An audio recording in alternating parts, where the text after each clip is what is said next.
Kicking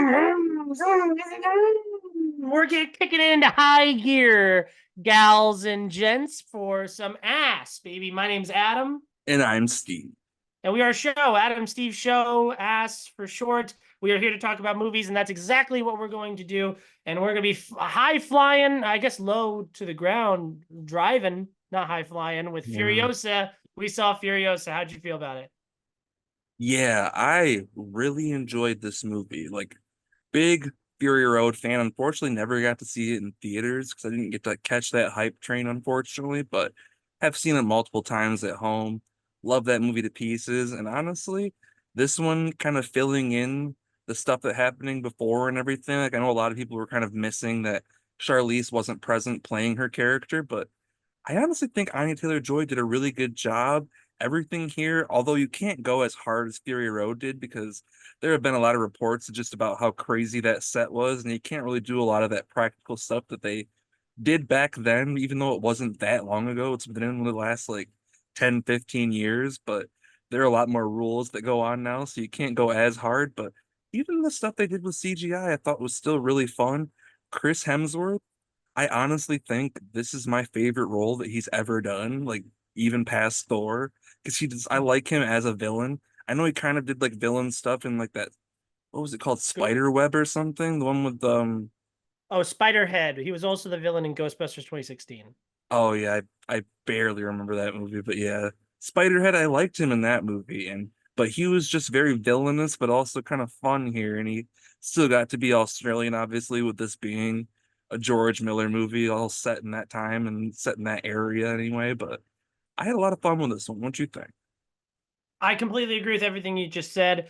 It's funny because obviously Dune 2 is going to come up a lot in conversations this year when you're talking about your favorite things. But you mentioned how Chris Hemsworth is that's his favorite, your favorite performance of him in his entire career. I agree. I also think that that's my favorite supporting actor performance of the year. If it's got a little bit too much screen time, you want to call it a lead, then maybe we might get into some trouble. But bringing up Dune Part 2, I mean, I thought Javier Bardem, and Austin Butler were going to be the two big heavy hitters of the year, but Chris Hemsworth was just fantastic. You mentioned how you weren't able to see Mad Max Fury Road in a theater. I was. I remember I watched it right after an AP exam, and I still had the poster up on my wall. They gave me two like full size like movie posters, and Hell then yeah. I also got a Hot Pursuit poster that day. Do you know Hot Pursuit? I've never seen it, but I know exactly what you're talking about, that Reese Witherspoon and Sofia Vergara movie or whatever.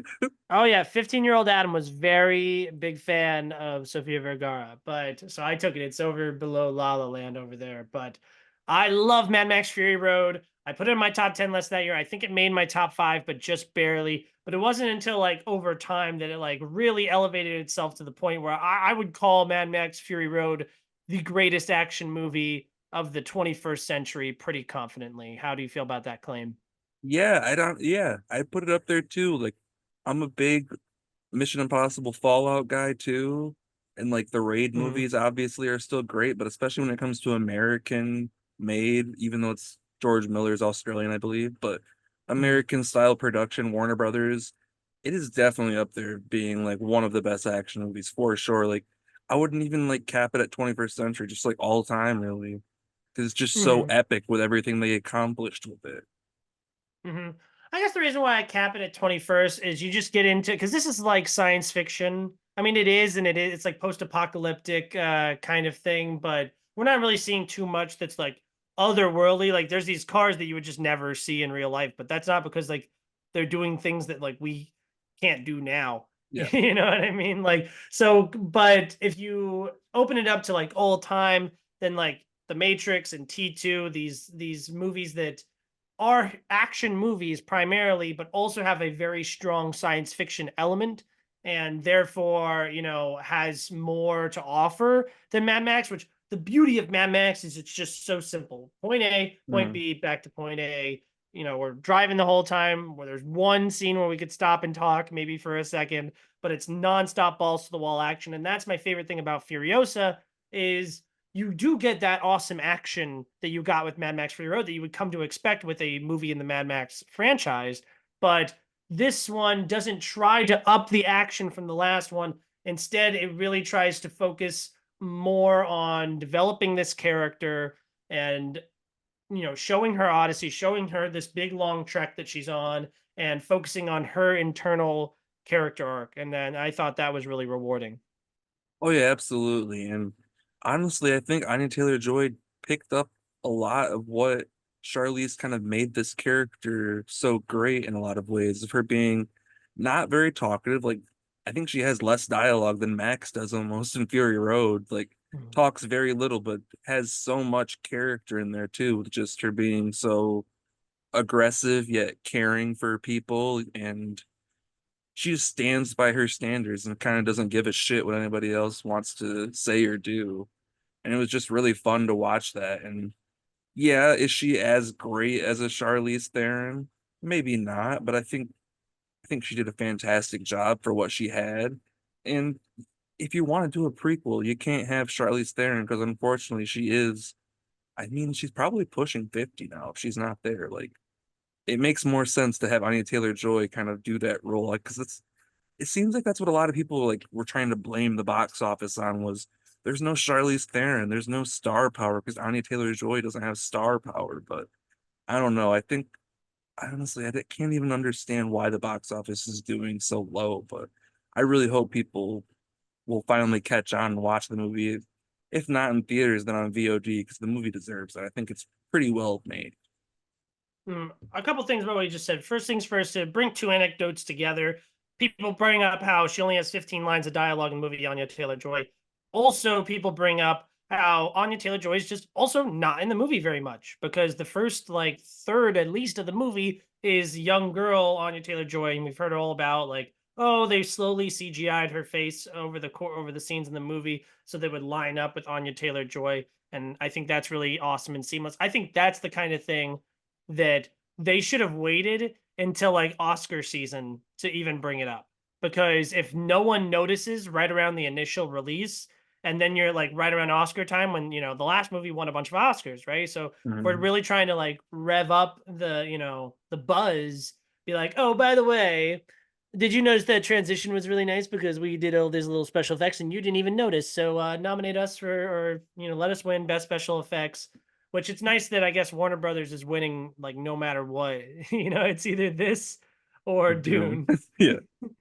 But you brought up Anya Taylor Joy being the reason this is not making money because Charlize Theron is the box office pull. No, she's not. Yeah. Charlize Theron is not a box office draw at all. What was the last time that she headlined a movie? Was it Atomic Blonde? Yeah, I mean, yeah, she co-starred with Seth Rogen in that one movie a few years ago. It's the only other thing I can really think of that I can really remember her being in. Oh, the She was first like thing the that came to my mind is president. Bombshell, but no, you're talking about Long Shot. But yeah, Yes. but like I mean, like last time it was her name on the poster, the big, Yeah. Charlize Theron starring. I mean, It's that's it's much more starring than Bombshell is. That's more of an ensemble, but I'd say it's for definitely Atomic Blonde then, yeah. yeah, so like she wouldn't have done anything either. Also, she doesn't want to come back because and then I think they asked Tom Hardy recently if the Wasteland movie was going to happen. He was like, "Yeah, no." And we know that they didn't get along on set, and Yeah. it was a very you talked about it's a very difficult process making a movie like this.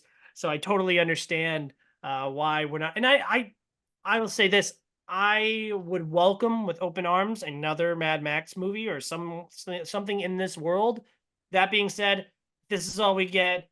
I'm okay. I'm satisfied. 100% agree. George Miller's up there in years too, so there's not going to be much longer that he's going to make, especially something so grueling as these movies probably are, because they shoot in the desert and everything like that a lot of times, and they'll do scenes that just seem like, for a man up in his 70s, 80s, whatever he is now, you can't keep doing all that kind of stuff and really being comfortable.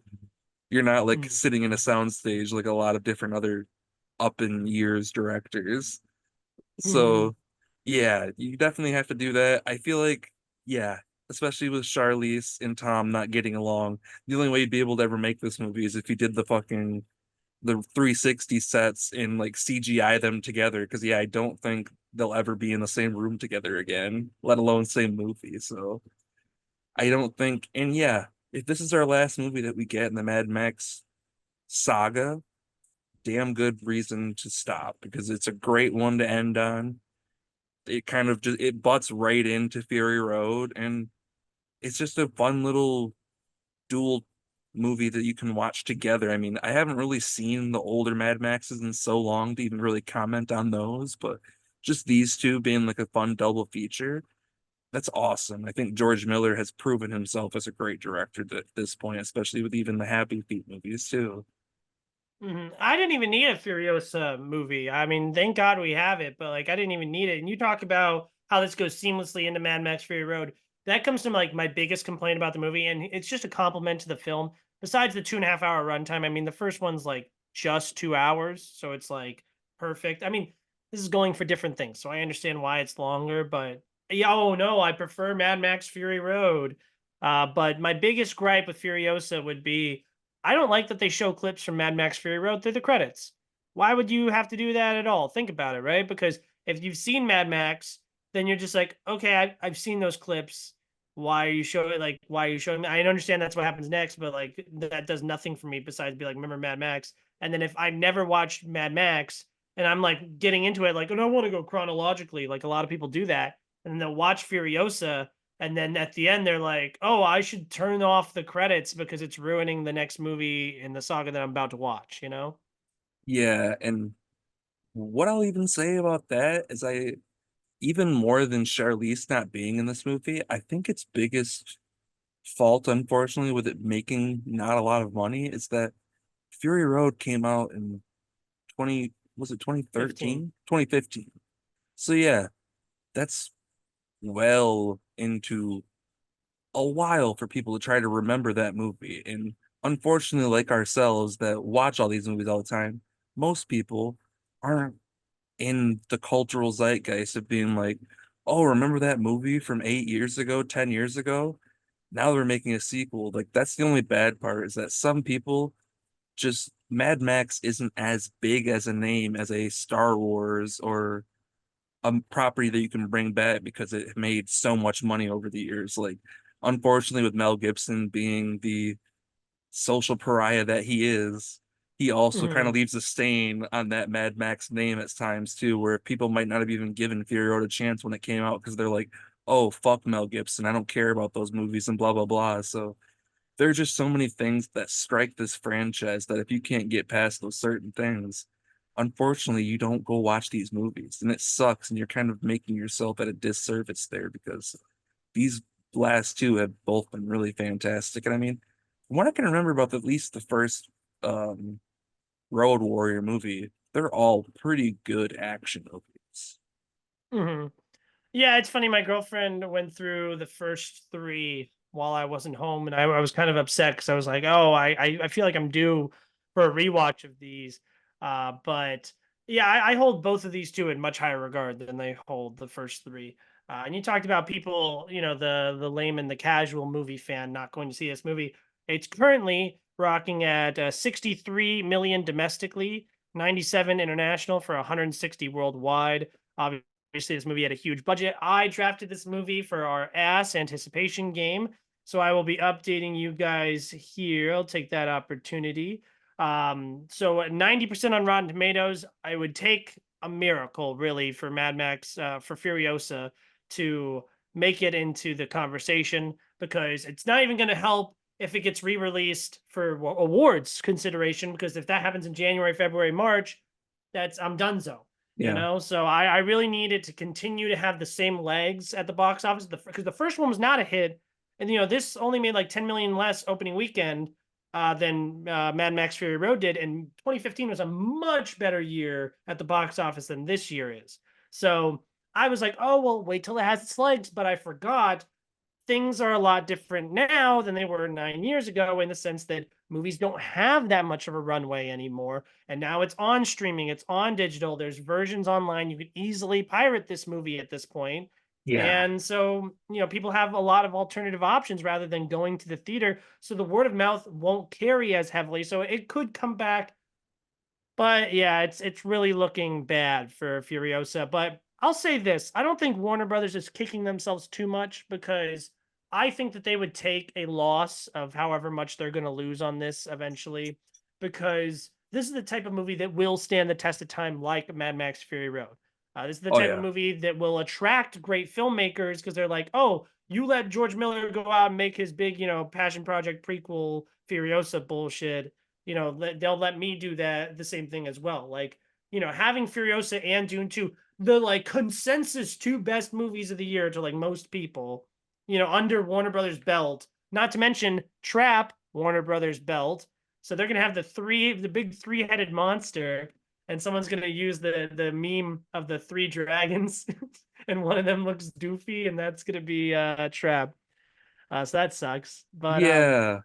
But unfortunately, yeah, I think a lot of people, just the way you were talking about that when it comes to it's gonna be seen later in life, especially once it gets to like a max streaming service. Because I guarantee, even though Dune 2 did numbers in theaters, it's probably doing even more numbers now that it's on Max. And once this movie gets to Max, I hope it has that life, even though it sucks that it's gonna get the life on there. And Warner Brothers will still get its money that it wants, but the box office is going to struggle, unfortunately, and it's seeming to be more and more of a thing, especially because, like, sorry to go off on a little tangent here, but I'm going to just off of that note.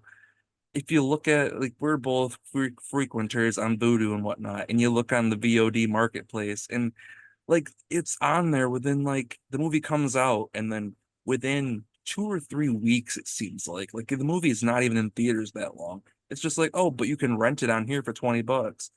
And once it becomes rentable, it's on pirating websites. So people aren't going to go to the theater if they can be like, oh, I'm not going to drop $20 to even buy concessions and whatnot, not even considering gas or whatnot to get to a theater.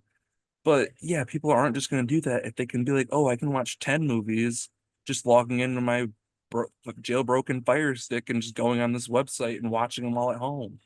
Like that's unfortunately the future that we're building, and if they can become more and more accessible like that, the theaters are unfortunately just going to drop further and further down people's priority list and probably not exist. At least there are going to be like little boutique theaters that are really like, oh, we're going to re-release these movies, or there'll be special release movies. But I don't think we're going to have the mass theaters like we have now because the industry is kind of shifting in a direction, and the box offices are kind of just lowering and lowering. It seems like the headlines that came over Memorial Day with Furiosa were like it was like the lowest Memorial Day weekend in the last 20 plus years. And it's like, dang.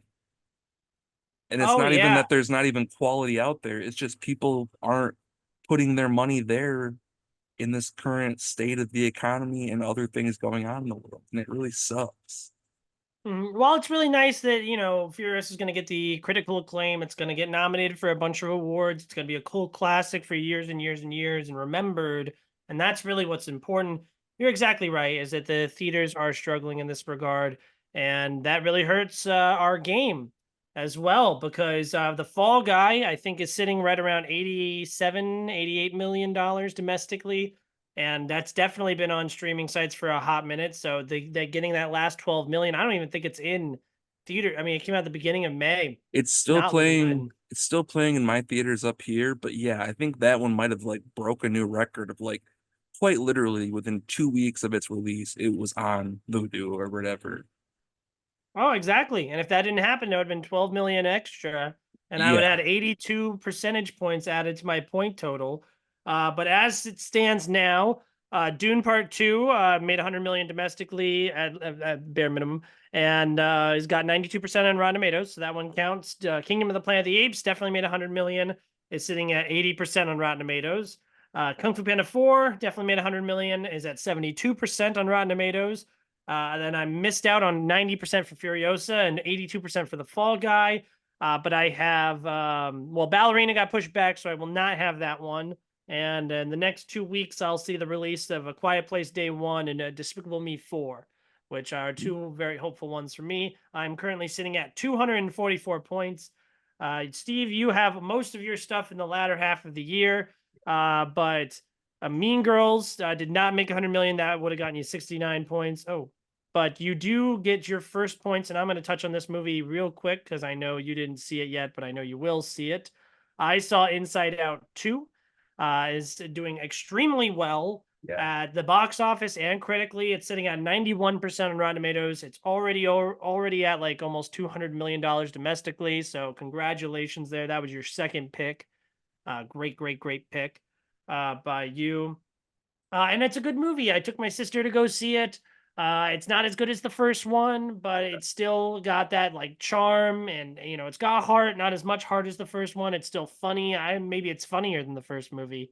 I like the new characters. I think anxiety. This I don't think this is a spoiler. Someone said it was a spoiler that who the villain of the movie is. Do you know who the villain of the movie is? Isn't it kind of in the trailer? It's exactly in the trailer. Yeah. Who do you think it is? Is it the anxiety girl? Yeah, it's Yeah. anxiety, obviously, Yeah, and because she takes so over. someone said that to me. I'm like, I didn't spoil anything. Yeah, that's But literally in the yeah, trailer. anxiety is one of my more favorite Pixar villains as of late. Who's your favorite Pixar villain in the last 5 years? The mom in what's that Turning panda Red. movie? Yeah. The mom in Yeah, that Turning was a Red. solid one. But even then, we get to a place where it's like, well, I guess that's the thing. Villain. I was describing this to someone recently. I was like, "There's a difference between the villain and the antagonist." So I guess anxiety isn't really the villain; she's more just the antagonist. Whereas like a villain would be like irredeemable mustache twirling like a Sid or like a Syndrome. Those are villains. But like the mom from Turning Red is the antagonist. Yeah. The what's it called? Shoot, I'm trying to think of another good example here. Um, what's another Pixar? Oh, Onward. His brother, Chris Pratt, is the antagonist of the movie. He's not the villain. But yeah, anxiety, I understand anxiety. I get where she's coming from. I feel for her. And it's not just the same movie as the last time. A lot of things are flipped on their head. And it doesn't go in a lot of the directions that like my sister was like, oh, I would love to see an R-rated or a PG-13 version of like Inside Out. And I'm like, well, Big Mouth is on Netflix. You can go watch that. If you are excited about the puberty thing goes off and everyone's freaking out, if you're excited about jokes like that, they're not here and you don't want them. You know what I mean? Like this is like a No. GPG movie. And I think without spoiling anything, the setting of the movie does a lot to keep the movie focused and to avoid touching on any subjects that might be a little bit too much for like little kids. You know what I mean? Gotcha. So I'm really excited to see what you think about it. And your niece is probably going to love it. She's going to have a great time. Does she like hockey? I don't know if she's actually seen a lot of hockey. She's played soccer and stuff and wrestled, but I don't know if she even really knows too much about hockey yet. Well, it's cold up there. She could play. Yeah. Actually, isn't that in the movie? She's like Michigan. She's from Michigan. Yeah, I think so. Yeah, play hockey. No, I'm kidding. It's funny. I'm at the premiere, and there was a bunch of little girls wearing Solar Bears jersey. Do you remember the Solar Bears from when you were down here? Yeah, a little bit. Yeah, it's our like minor league hockey team, and like nice jerseys. And like it's funny because I wanted a jersey like that because I've been to a game, and I'm like, they're so expensive. All these girls are decked out. I'm like, why are we wearing hockey? It wasn't until after that I was like, oh yeah, because she Oh plays yeah. hockey.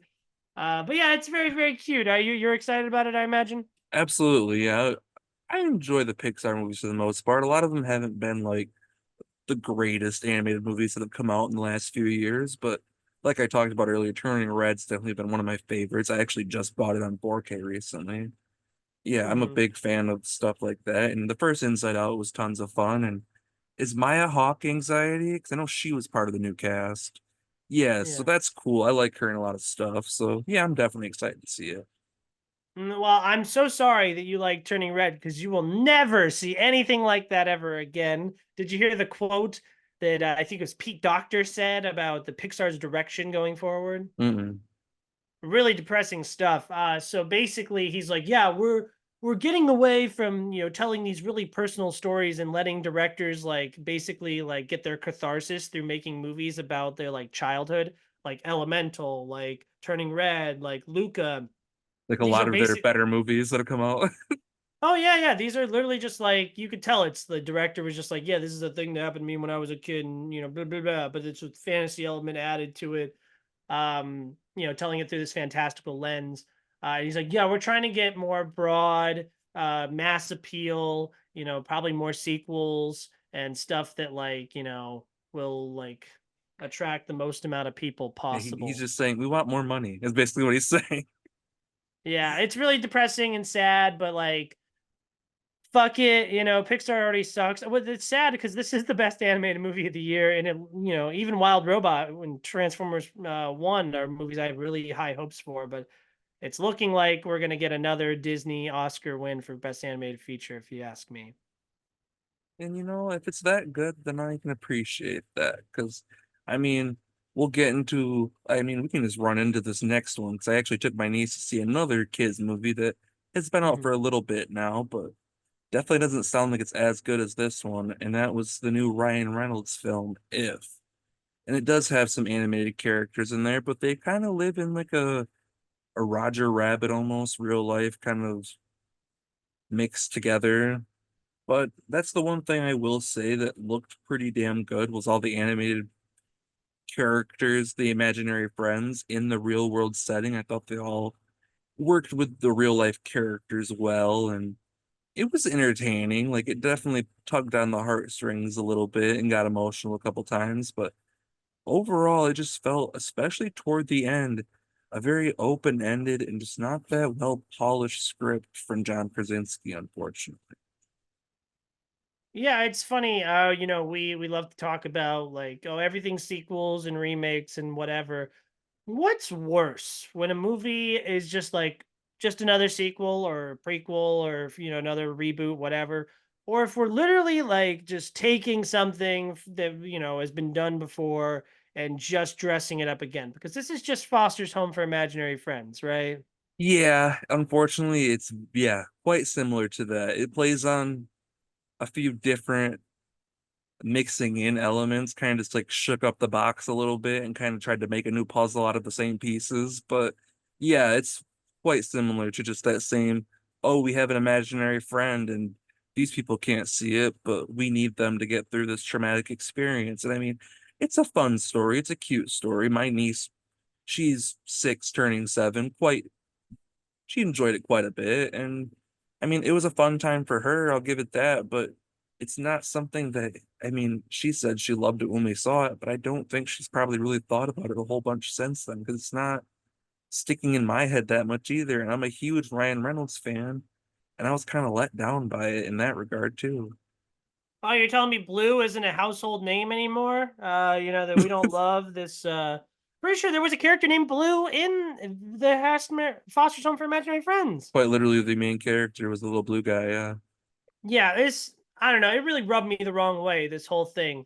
I don't know. I was excited about it because this had to be a passion project for John Krasinski. And I think he's really trying to bank on that goodwill, because we had a quiet place, well, okay. We have The Office, Jim is now, big, John Krasinski's, gaining notoriety and whatnot. He's directing some episodes. And then he does A Quiet Place and it's awesome, huge hit. And I could just imagine the studio being like, okay, if you give us a second one, then we'll let you do whatever you want. Give us a second one and then give us the rights to do whatever we want with it. Because he's not really involved with the, Lupita Nyong'o one coming out next week. Yeah. Uh, so I have to believe, I mean, no studio is putting a gun to John Krasinski's head and being like, you have to make If, you have to make this original, imaginary friend, G family film. You know what I mean? If I had to bet money, I would have to guess because I don't know how old his kids are currently. But Mm. since he's made 2 horror movies before this, and I want to say he's even made like a dramatic comedy too before all of those, but still, I think he probably made this because he's like, I want to make a movie that my kids can see and that I'm in and blah blah blah. And a lot of directors do this at some point in their careers. They're like, I want to make M. a Night. family movie. Yeah, I mean, yeah, Stuart Little is a great movie. Oh, I'm talking about The Last Airbender. Oh He yeah, no. literally said he wanted to make that for. Oh, also, Lady in the Water. That's a live action adaptation of the bedtime stories he told his children. So yeah, I mean, yeah, there are so many different directors that have done different things like that, and I feel like this is definitely that case because even with him being in the movie, he's not in it a ton, but he's in some very emotional parts, and you can definitely just see that this felt like something that he definitely wanted to do for his family, and just he probably had a lot of fun making this. And if that's true, then awesome. But it's just not. It's not the movie that I wanted it to be. Like I wanted it to be the next big family movie that like we're gonna watch on holidays and blah blah blah, and it's gonna be so great. It's like I said, I barely remember a lot of the different stuff about it. Like there were some cute moments in it, and I feel like I did like it got some tears out of me maybe at one point, but other than that, like it's not anything to really write home about, you know? Yeah, no, I'm very against this movie. Another thing that bothers me about it is the voice cast, because John Krasinski got all of his friends together, and that's great. But there's an interview that I watched on TikTok where they were like, "Yeah, the unicorn character that was perfect for Emily Blunt, and she's so perfect for that role." And it's like, okay, I get it. It's cute that you work with your wife, but fucking how? How is she perfect to play the unicorn? Do you remember the unicorn character in that movie? Do you remember Mm, anything that she said or did ever? no. Because she's not a memorable character. And so it just feels like one of those like bullshitty, like, oh, isn't Well, I it mean, cute? if anything, she should have been the Blossom character because she's fucking British, isn't she? Yeah, exactly. And then there's like other voices that like Aquafina stands out, and it's almost weird because I'm like, oh, this is the scenario where I do want her. She has like three lines in the film. She has such a recognizable voice. Great. Go be in this fucking movie. So the three lines that you say with your weird fucking voice, everyone notices and remembers. But when I'm hearing that voice nonstop for like 90 to 100 minutes, I'm like, shut up. And then there's weird Yeah, voices like Sebastian Maniscalco is yeah. here. Sam Rockwell? Who's seeing this movie for Sam Rockwell? I mean, I love Sam Rockwell, but yeah, it is I love just him too, but he's having an awful year. yeah, it's just felt like such a weird movie.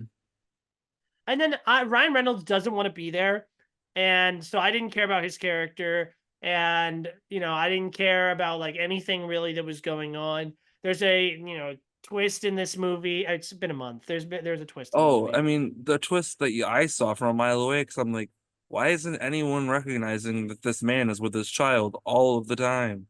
Like he's just walking Mm. around with his child and no one's saying anything about it. The little kid in the hospital room wasn't saying anything about it. I was like, no, that's not how this works. I was like, it's obviously he's an imaginary friend too. I was like, it's not her uncle, Yeah, it's not her dad. I I was so uninvested that I didn't see the twist coming, and I had no reaction whatsoever when the twist happened. I went to the bathroom So for like 10 or 15 minutes in the middle of the movie because I went and refilled my popcorn bucket and stuff, and I don't feel like I missed anything.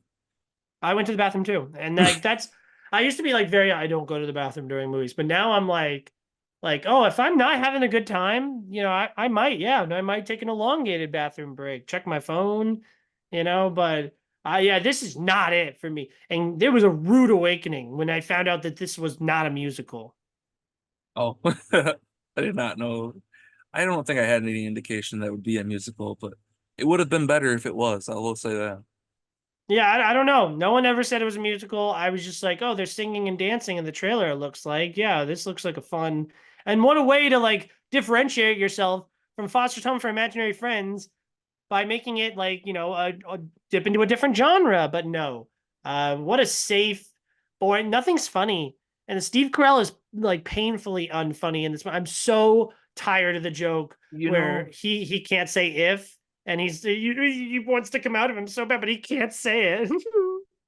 if he didn't like sound exactly like Steve Carell, there would be no indication that it was even him because there was nothing really that special about it. Like that character in himself, it was more like they wanted him to be cute, but he was more annoying than anything else. And it was really sad because like I like Steve Carell a lot.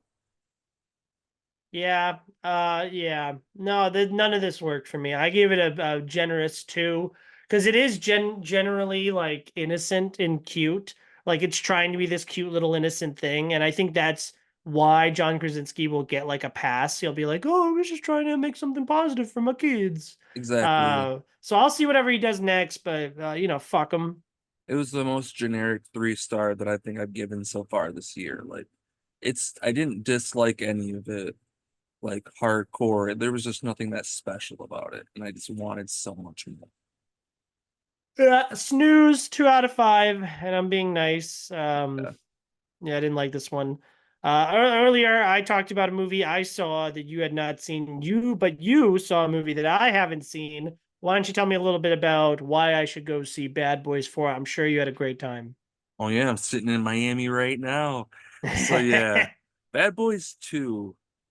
I saw that when I was a kid. I like Bad Boys 1, but Bad Boys 2 is one of my favorite action comedies, like almost of all time. It has everything you want from it. It has like the Michael Bay action.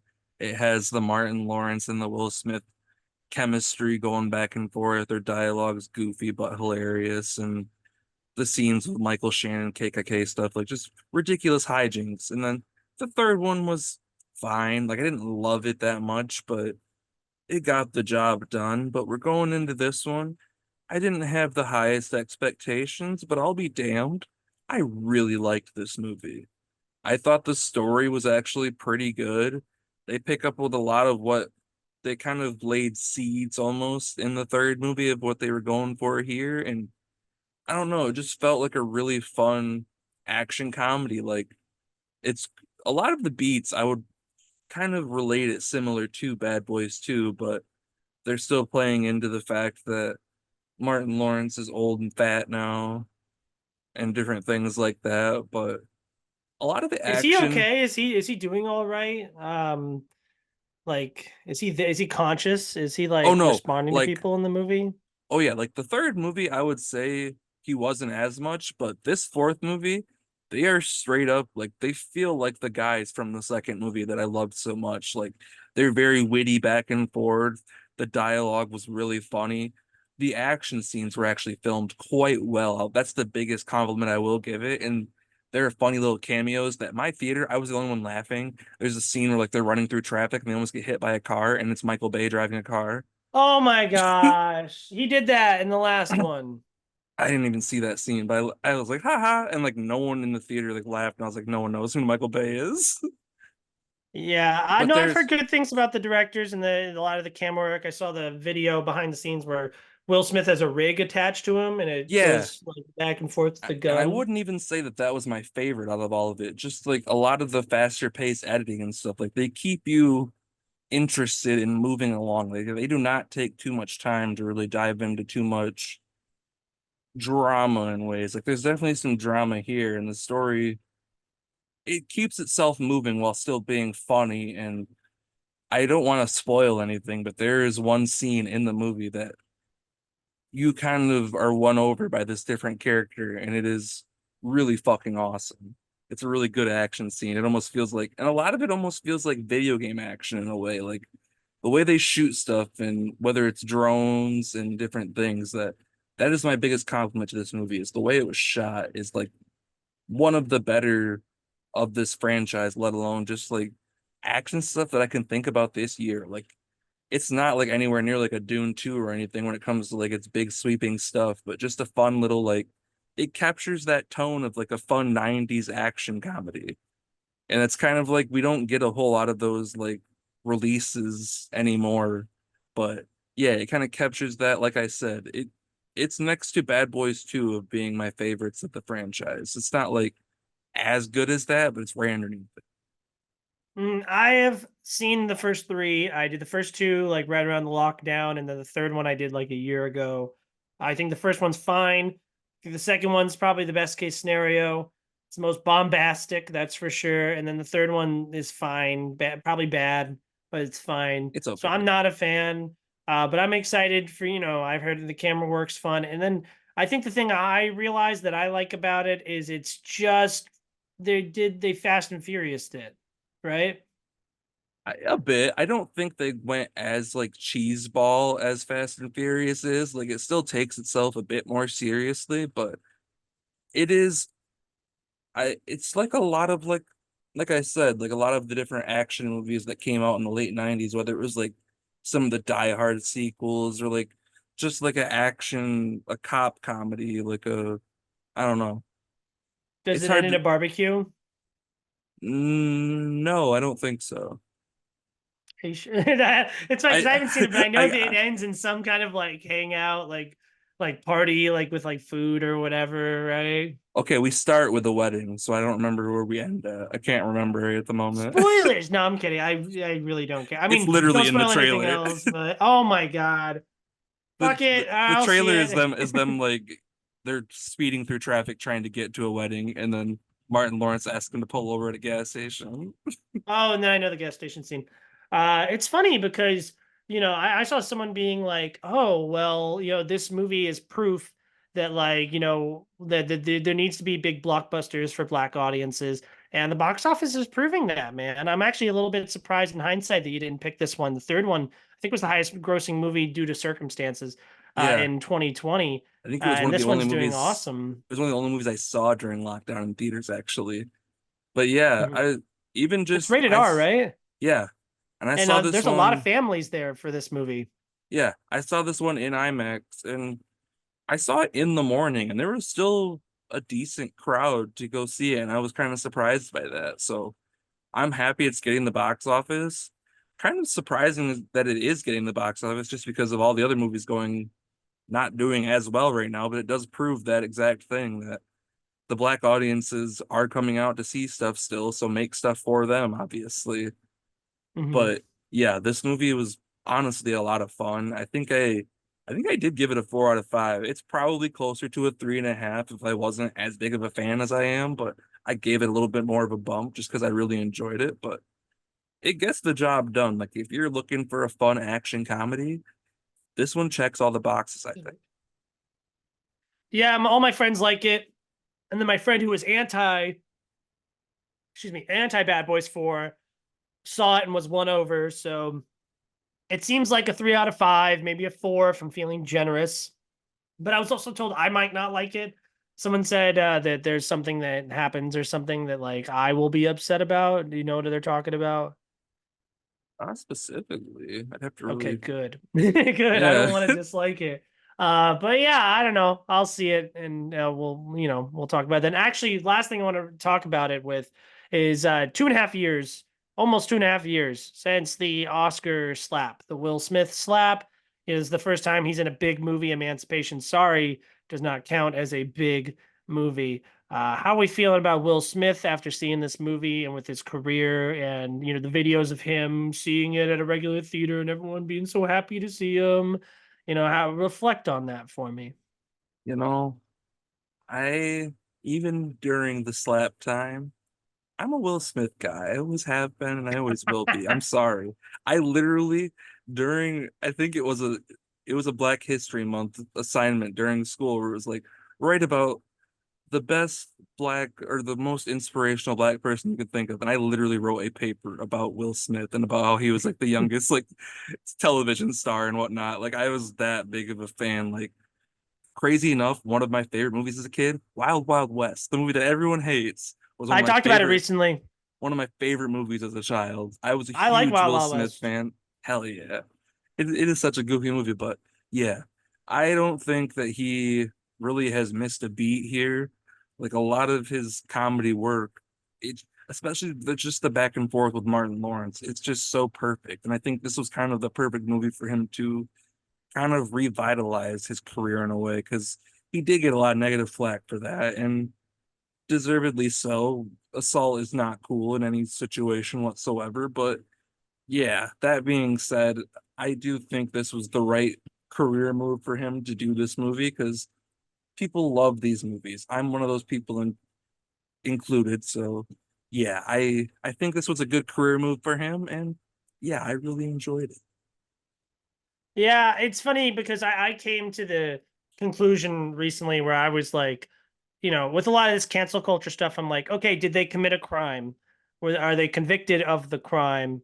And then so he did commit a crime, Mhm. but Chris Rock did not deem it necessary to press charges against him. So therefore, Will Smith was not convicted of a crime. So if the person who did get slapped, doesn't think that it's bad enough that he would, press charges, then who am I, some random Joe, to be like, me, I actually don't like Will Smith anymore. You know what I mean? That's the thing so often. People are offended for people that aren't offended by things that or aren't offended by the thing that you're so pissed off about. It's so stupid that people get so hung up on these different things that, yeah, I totally agree 100%. It's just, yeah, let the man work at this point. Like, there's other people that you should boycott their work, like the person who's trying to get back in right now, fucking Kevin Spacey, crying about how he's canceled and everything like that. It's like, you actually molested people and stuff. Get the hell out of here. Well, Like, you're that's the gross. problem, man. Did he get convicted?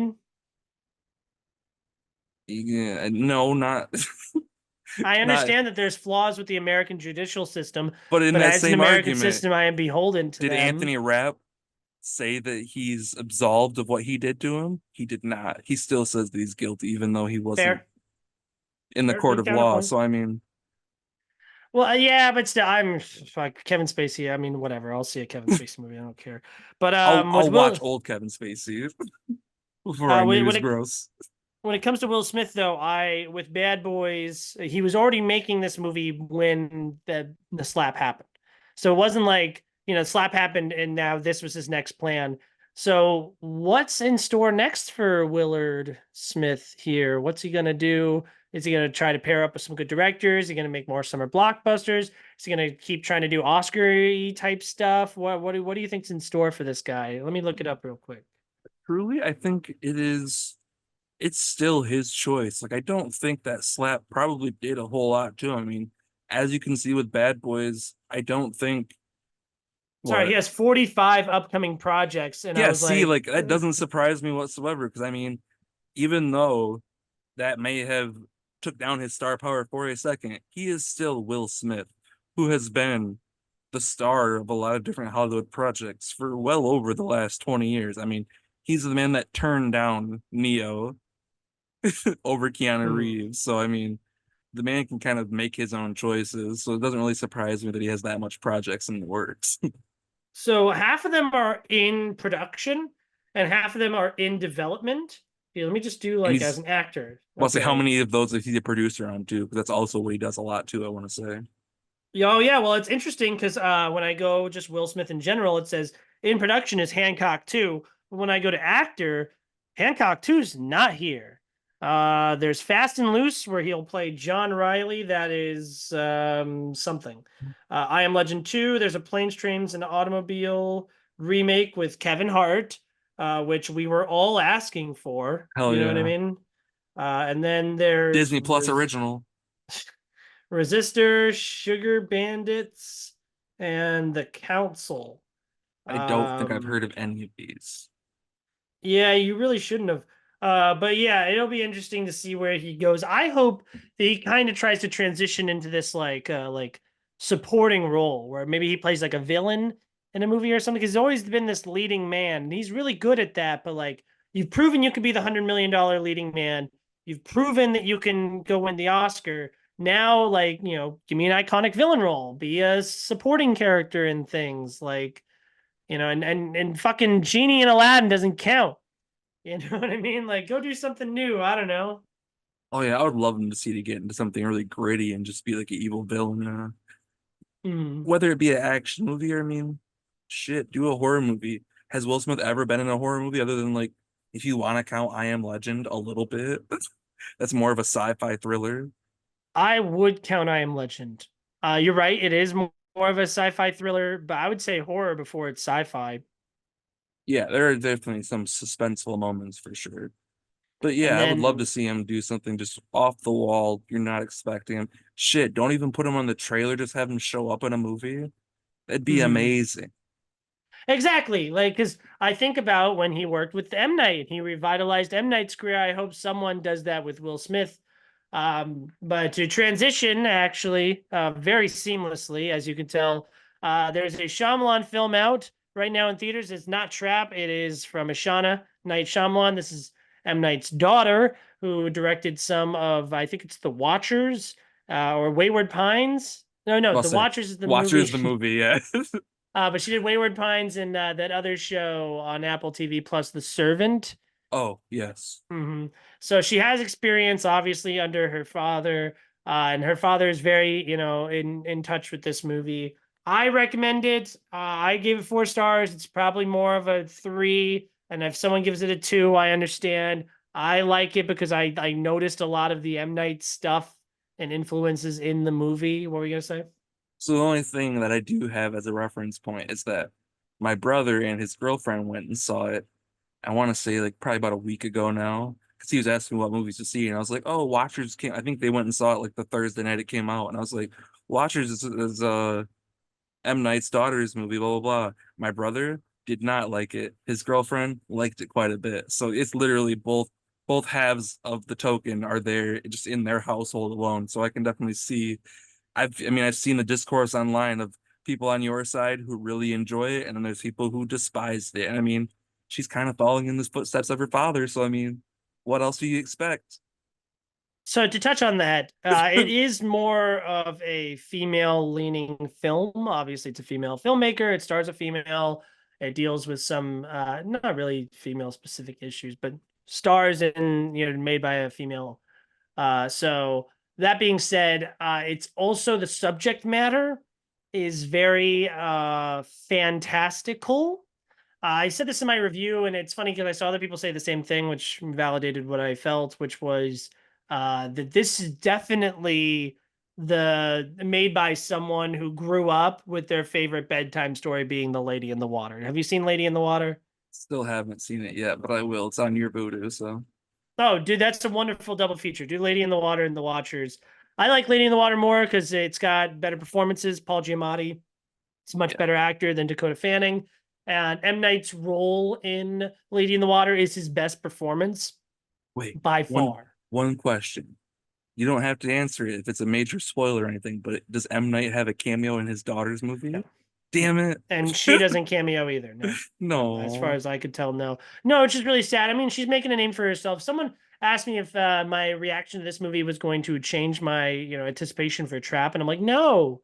It's completely separate filmmakers. Like, yeah, it's cool. She like the way that she structures her films is very similar to her father. She'll do the whole like oh, I'm making this like creepy little like it's marketed as the reason why people aren't enjoying it is because it's marketed as this like scary horror movie, and really it's this like drama about this girl who's like trying to overcome some internal conflict. Just like how every M. Night movie is, marketed like this big Yeah. alien blockbuster, but really it's just about this family and this dad who's trying to reclaim his faith or has lost his faith, Oh no, I mean, very personal type stuff. even better example is The Village, because people fucking despise that movie because of the way it was marketed versus what it is.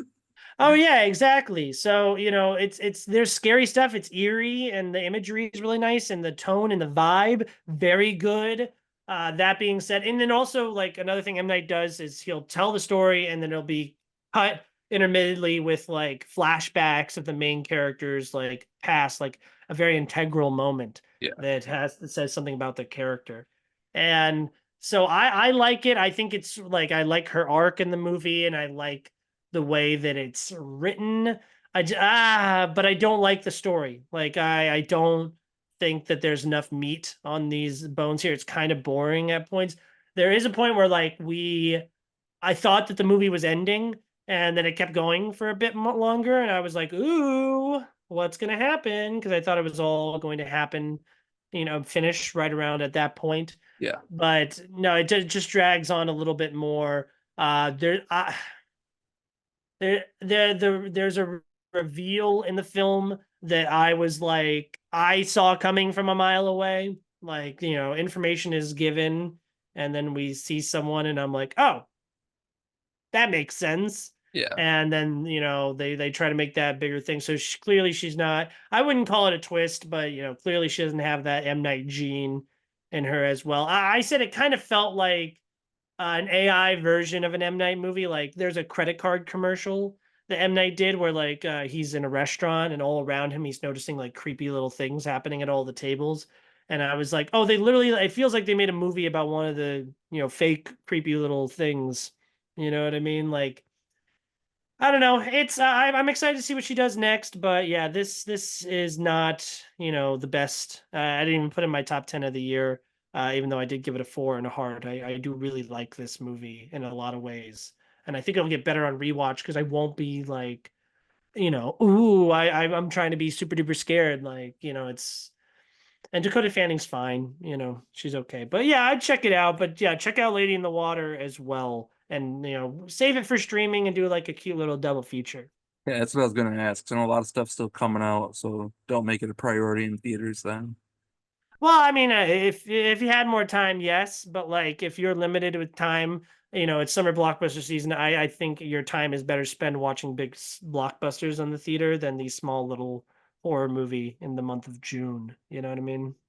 Yeah, well, speaking of a small horror movie that I saw that you didn't see, In a Violent Nature. Now I went and saw this, I think a few You're thinking days. Tarot. I saw it in Violent Nature. Oh, you did see In a Violent Nature. Yeah, Oh, yeah, yeah, yeah. awesome. I did not know that. Okay. I went and saw this a couple days before it actually got its big release. They did like an early screening at AMC. I went and saw it with one of my buddies from high school. Super fun time, but I really enjoyed this movie just because I'm a huge Friday the 13th fan, and this was basically the Friday the 13th sequel that we've been waiting for since 2009 when they did the remake, which I'm a big fan of still to this day.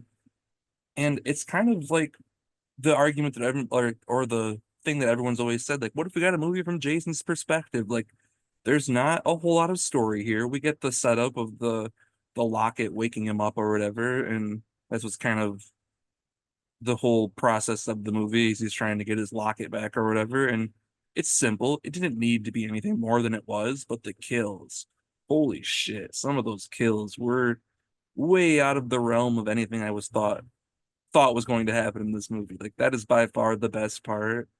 We won't say anything else to spoil other than yoga has never been more terrifying. But what do you think of this one?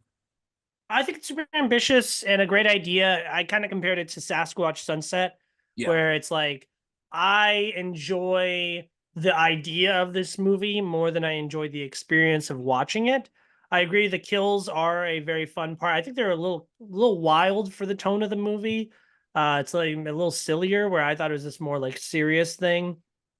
But you know, because it can get boring, you know, just watching, you know, Sasquatch walk around in the woods. You're just watching this fucking Jason walk around in the woods. And like that works better here because, you know, Sasquatch Sunset was trying to be funny, that's not funny. And Violent Nature is trying to be scary. And yes, it does help to build up the suspense and the terror. So I think it works in that regard, but it's one that I can't really see myself going back to very much because first of all, very light. Like there's, you know, movies where it's like, oh, I feel like I got something, you know, new this time from it. I'm sorry, but I feel like I got 100% of Oh everything in a yeah. Violent Nature had to offer. That And is I sorry, go ahead. I like how it's framed with the story, with the locket, and how it's satis like the ending like 20 minutes I hate. But the last like minute of the movie, I was like, oh, that's super satisfying. You know what I mean? Yeah, 100%. I gave it a 4 out of 5, but I almost gave it a 3 just because of that ending. That ending almost ruined the whole thing for me. Like unlike I feel like the vast majority of people, I found myself really enjoying the whole thing of it because I loved the spectacle of it and something that we haven't really experienced before, being like the person point of view of the killer and just literally following them for what I hoped was the whole movie, but I guess light spoilers at the end, it changes. And that was part of the thing that really pissed me off the most was that we just totally just gave up on the whole gimmick of the movie. But overall, I found like you said, this doesn't really need a whole lot of rewatches. Like the story is very bare bones. There's nothing like it's literally like once it gets a kill count on YouTube and shit like that's going to be where this movie lives on more than anything. Because the Mhm. kills are what was the major spectacle of this thing. It was just seeing that style of filmmaking following this guy, but the kills are what people came to see, and it delivers in that aspect. But as a movie in itself, like if you're not a big horror fan, especially a slasher fan, I can understand why people would hate this movie fully. It's a cool exercise, and that makes me excited for what the filmmaker's going to do next. Hmm. Speaking of, like you said, they went away from the gimmick of the film.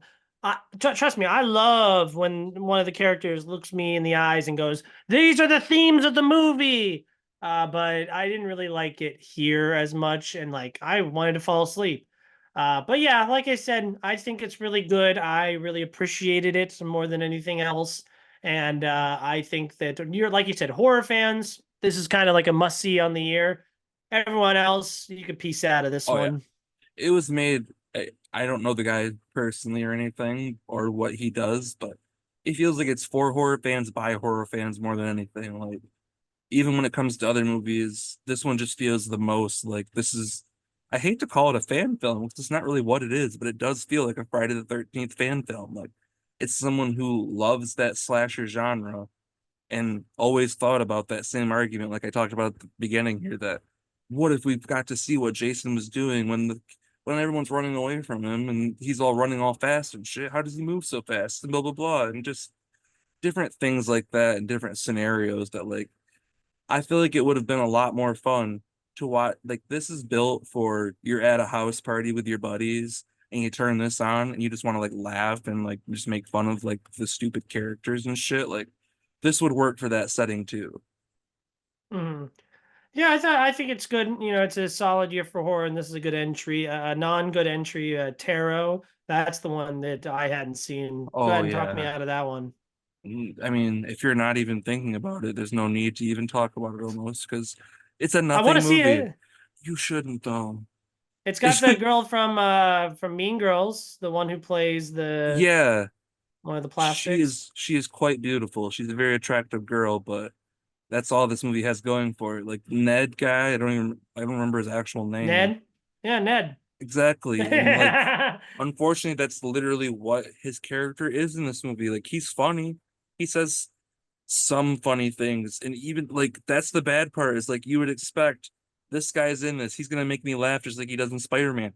He doesn't make me laugh as much as he does in Spider-Man. He just pisses me off. He says lots of dumb stuff. Like it's not even like so bad it's good. It's just bad. Like the monster, like okay, there's one. I'll spoil this right now because you don't go see this. Like I will see it. I will see it eventually. it's not I even, it's barely a promise. spoiler, but there's one kill that literally, and it shows the monster like face on. Like the lighting is terrible in this movie, but it should. CG or No, no, practical? CG. I do not think that there was a person in this costume, but so the tarot cards, quite literally, what it is, it's like a haunted box or whatever that they get in this Airbnb that they find in a fucking closet. That's what the whole tarot card thing is. And one of the girls is like, "Oh my gosh, I can read tarot. I can read everyone's tarot and blah blah blah." And like she does it, and like literally the stuff that comes out on the cards is how they die. Oh, big fucking reveal, huh? But yeah, it goes to Hmm. that, and then it's like there's one scene like one of them involved a ladder and this girl her attic ladder like falls down from the ceiling so she like climbs up thinking like one of my roommates is home. It's in the middle of the dark, there's no lights on up there, your roommate's not up there. But she climbs up the ladder, looks around, and then goes down, looks back up again, and oh my god, there are a bunch of candles and stuff. There's a seance going up here that wasn't up here 5 seconds ago when you put your head back down and literally lifted it back up, and the demon was there and scared her down the ladder. And then the demon picks up the ladder and starts smashing it on her face. And it's a PG-13 horror movie, so it doesn't even get that much gore or anything. So it takes that fun part away from it. But the demon's literally, I think she like literally even like screams or something while she's doing it, like ah. And it's like that was like the first kill of the movie, and I was like, okay, this is where we're going. And I mean, there's such generic stuff in here, like the whole like getting stuck on an elevator and like the door shuts and you're on the same floor like they did in the first Annabelle and like every other horror movie. Just so Hmm. much in here that it's like recycled bullshit that like certain kills, I will say they had some creativity, but a lot of the other stuff was just like, oh, let's just look through the book of everything that's been done a million times and pick one of those because we don't have the budget or the idea power to do it. So yeah, Hmm. nothing really here, nothing of substance. It's not really that fun to watch. It's just boring. Like I forget what is it 90? It's 92 minutes, but it felt well over 120. Like there was nothing that really wanted to keep me entertained either. Well, Bad it's movie. funny because this isn't the first time that you've convinced me to watch a bad movie because I'm sold. I'm there. I'm sure I won't like it, but I'm there. I Not also only did not only did you watch that bad movie, you bought that bad movie. oh, which one? Slender Man? Don't you own a DVD of it? 'Cause you brought it to my fucking Oh, apartment. I okay. remember it. Yep, I did buy Slenderman. I still haven't rewatched it, but I will. But another one that you talked about how awful it was, so I made sure I went on my way to see it, was Irish Wish, starring Lindsay Oh. Lohan on Netflix. Bad and annoying. Oh yeah, I That's all I think I got. would rather watch that over Tarot again, hmm if that tells you how Uh, bad Tarot is. better things that we saw that we could talk about. The Hitman or Yeah. Hitman. Do you like Hitman? I like Hitman quite a bit, actually. hmm Like I will give you my first paragraph on my letterbox review, and I will read it verbatim. hmm Glenn Powell just got a big budget action reel directed by Richard Linklater, and they accidentally uploaded it to Netflix. That is exactly what I thought of this movie, but I still gave it a 4 stars because I really liked it.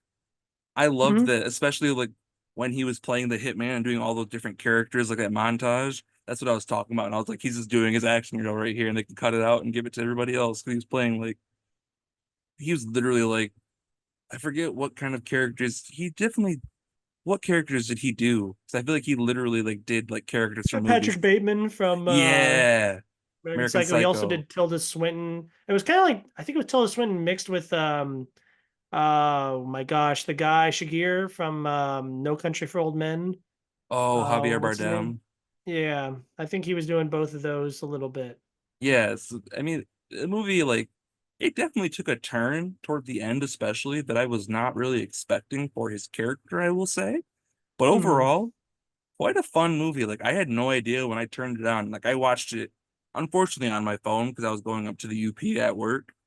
So I watched it that way, but I had no idea it was directed by Richard Linklater until like the credit came up either at the beginning or the end, and I was like, huh, I don't think I've watched one of his movies. It's been a long time. I definitely haven't seen all of his biggest ones either. Like School of Rock is probably my favorite still, but I love Richard Linklater. I think he's fantastic. I was Days of excited for this Confused. movie because of him. I also do like Glenn Powell. The concept sounded fun. You know, it's weird for Richard Linklater to make a movie like this at this point in his career, but Yeah. I'm all for it. I think it's wonderfully written. I think it's even better acted. I mean, no one knows romantic chemistry like Richard Linklater. Clearly, the woman in the movie. I think she was in something else that I've seen recently, but Yeah. she's awesome. I really like her too. She's very, very charismatic, very You know what it attractive. was? It's something bad. She was in fucking Morbius. Yeah, it's something bad. Yeah.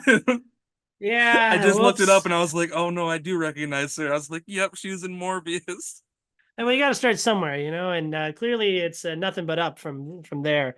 But yeah, I thought it was super sweet, like probably the best romance that I've seen in a movie all year. It's also one of the funnier movies I've seen all year. One of the coolest, maybe not action movies because it's not really focused on that. That being said, I'm a bitch. So I do not count this on my top 10 list for this year because on Letterboxd it's listed as 2023. So alas, it is not on my top 10 list, but if it was this year, I'd put it at the three. It would be my third favorite movie right after Dune and Furiosa. It's currently at my number 8 spot because I do count. It's wonderful.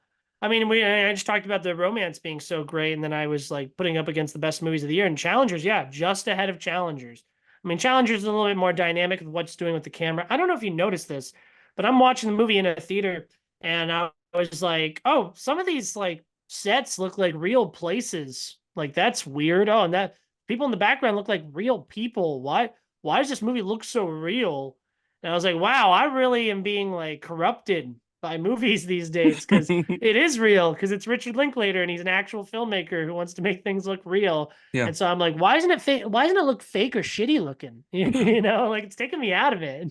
Especially for a Netflix movie. Like that's the biggest compliment it can get is that so much garbage is just shoveled out on Netflix through the last, Atlas, especially the last few years. Like, I mean, yeah, Atlas being the biggest one. I fell asleep, I think, twice trying to watch that movie, and I still just don't give a shit about it.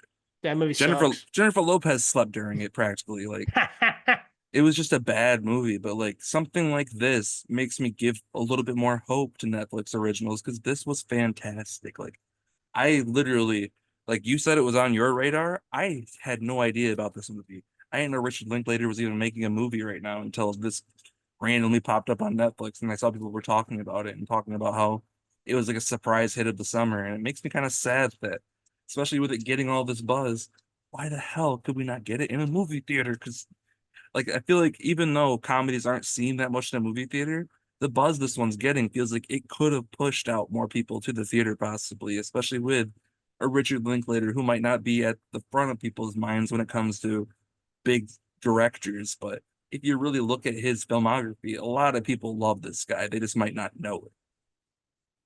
He's fantastic. You've seen the Before trilogy, right? No, I haven't. That's the one thing I was saying. Like I've seen Dazed and Mm. Confused and I've seen like School of Rock, but like his major ones like Boyhood and the Before trilogy have not seen them.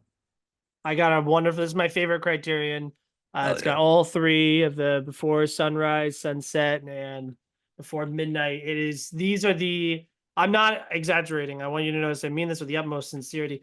These are the greatest romance movies I've ever seen in my life. I've They're wonderful, I've always heard the nothing but great things about them. So yeah, I definitely want to check them out. I just haven't had and the they're all chance yet. super short too. And it's just them fucking talking the whole entire. Do you know the premise of the trilogy? Isn't it just like different? They meet at different points in their lives or whatever. Yeah, it's absolutely fantastic. And I watched it backwards. I watched Midnight, then I think I went back to Sunset, and then I did Sunrise. That's an interesting way to Um, do it. yeah, well in 2013 I was watching everything, and I didn't know it was a sequel or anything, and then, so I just Gotcha. watched it and was like, "Whoa, that's interesting." And that's my personal favorite. But the second one, Before Sunset, is one of the greatest romance. I mean, I know I said these are the greatest, but that's like, up there with The Dark Knight and Godfather 2 and Dune Part 2, these greatest sequels of all time. The ending of Before Sunset, you might know it. That's how like popular these movies are, and even though they're small, tiny, nothing movies, but you may have been like spoiled at some point. But I really, I'm on my knees. I'll get on my knees right now. I'll beg, please put these on your radar. They're wonderful, especially if you love Hitman and you think the romance is good there, dude. He wrote the book on chemistry between two handsome leads. Oh yeah, I'll definitely check that out. Yeah. Well, it's Ethan Mm. Hawke and who else? Julie Delpy, and she's awesome. You don't see her as much. Actually, she was just in the news for a bad reason recently. There's a an interview clip where she was like, "Yeah, sometimes I wish I was African American so that I could get more roles or something." And I'm sure she meant it in a different way, and the clip's out of context. But like everyone around her is just like, because Yeah. she's like, "Hey, right, guys," and they're like, "Oh, I don't know what you're talking Um, about." But she's wonderful, and like it's really those three movies were a very collaborative process with Delby, Hawk, and Linklater, and they're my personal favorites. I know I'm going to do Bernie soon.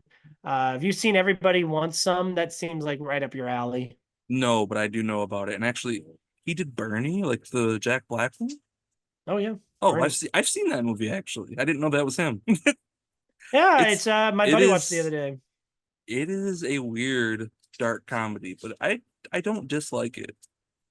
Well, I'll be checking it out soon. But Linklater's awesome. I give Hitman a 4 out of 5. Very strong. Yes, four out of Four out five of for five, me by the too. way. I could so see myself rewatching this and being like, it's perfect for what it is. Hmm.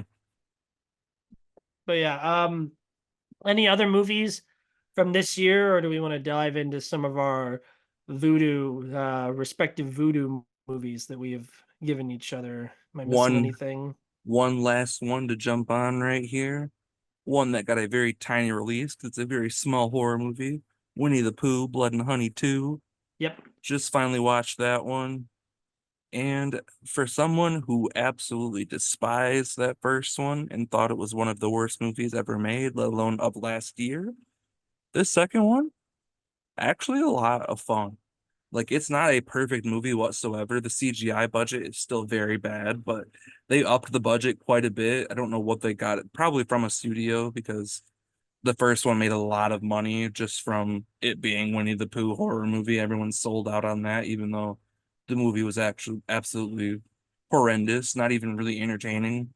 But this one actually has a story around it, and they kind of make that first one. It's not even really a spoiler, but the first one is like a movie in the universe now. 'Cause it's like the real events happened and someone made a movie about the events, and that's what the first movie was. Oh, That's Stab. yeah, they basically stabbed that shit. Hmm. But so they could kind of retcon it with more of a budget. And I mean, the costumes all look better. There's actual practical effects. They're not all crappy CGI, even though the CGI is still present. But there's an actual plot line throughout it that isn't great, but better. They make Tigger into Freddy Krueger, basically, which wasn't my favorite thing. But Hmm. overall, it is a it was what I wanted the first movie to be. It references Winnie the Pooh references and makes jokes, but not really doesn't take away too much from it's still a goofy slasher movie. Hmm. And that's what you Yeah, want it to I'll be. check it. I'll check it out because I'm right there with you. I hated the first movie. I was made my bottom 10 of last year, but hey, if they're doing all the things you're saying that they're doing, then that sounds like an interesting direction to go. So I'll definitely check it out. Yeah, I wouldn't like say it's a great movie, but I gave it a 3.5. Like I was very entertained by it. And like I said, when you get the idea of Winnie the Pooh, Blood and Honey, you think it's going to be something really goofy and fun. And unfortunately, that first one did not deliver that. But this one, I think, does. So yeah, I'd be really curious to hear what your thoughts are. I'll be sure to check it out. Just like three throwaway ones. Mother of the Bride, Miranda Cosgrove, Brooke Shields, shitty Hallmark Netflix movie, 1 star ass. Young Woman in the Sea. Did you know that women can swim? Because they Hmm, can. who knew? Daisy Ridley is Disney's girl, and they gotta keep her busy so that just in case they want to make another Star Wars. So it's fine. I don't know. Show it to your niece, and she'll believe she can swim. Yeah. Can she swim? Yeah, I think she's definitely getting there. She still uses water wings and stuff, but we take her to the lake and her grandma has a pool and stuff, so she can swim Hmm. pretty good, I think. Well, she would stand no chance going the English Channel, unlike Daisy Ridley's character, wiping. She's wiping some kind of like goo all over her. Right before, and then the last one that I saw that I just wanted to like bring up for like 2 seconds. Oh, The Exorcism. Did you like the Pope's Exorcist? I did actually. I thought it was Uh, goofy fun.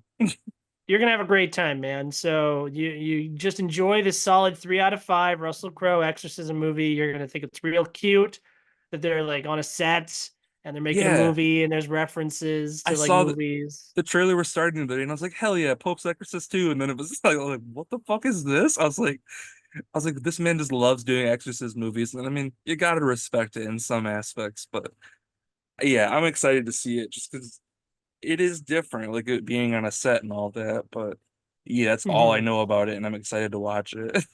I just wrote an essay about it, and it's funny because my opening paragraph was like, Russell Crowe recently spoke about Dakota Johnson's criticisms of Sony with the whole Madam Web movie release and everything.